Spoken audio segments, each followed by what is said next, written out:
ప్రస్తుతం big boss house లో కొనసాగుతున్న తనూజాకి, భరణికి, సుమన్ శెట్టికి అన్యాయం చేశారంటూ బయట నెటిజన్స్ అయితే ఫైర్ అవుతున్నారనే చెప్పాలి.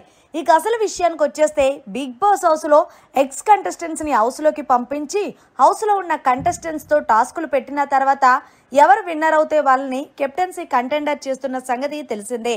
ఇక ఇదే తరుణంలో బిగ్ బాస్ హౌస్ లోకి అడుగు పెట్టాడు సోహెల్.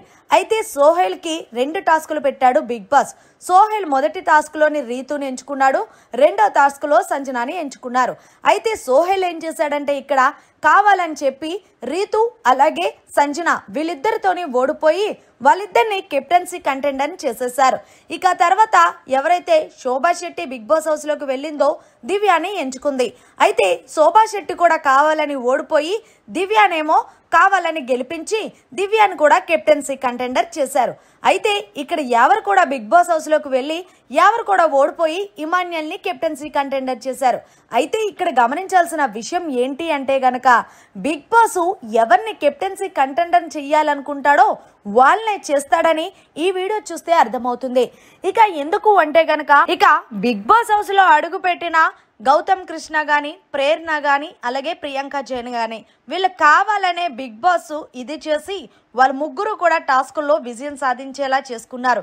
కానీ తనూజాకి అన్యాయం జరిగింది, భరణికి అన్యాయం జరిగింది, అలాగే సుమన్ శెట్టికి కూడా అన్యాయం జరిగిందనే చెప్పాలి. ఎందుకు అంటే ఇప్పుడు ఎవరైతే వరుసగా వచ్చారో ఎక్స్ కంటెస్టెంట్స్ వాళ్ళందరూ కూడా వాళ్ళ యొక్క గేమ్స్ ఎవరైతే ఆడారో హౌస్ లో ఉన్న కంటెస్టెంట్స్ తో వాళ్ళకి సాక్రిఫైస్ చేసేసినప్పుడు ఇంకెందుకు బిగ్ బాస్ టాస్కులు పెట్టడం, వాళ్ళకి నచ్చిన వాళ్ళనే కెప్టెన్సీ కంటెండర్ చేయొచ్చు కదా అంటూ బయట తనూజ ఫ్యాన్స్ అయితే గనక వార్ చేస్తున్నారనే చెప్పాలి.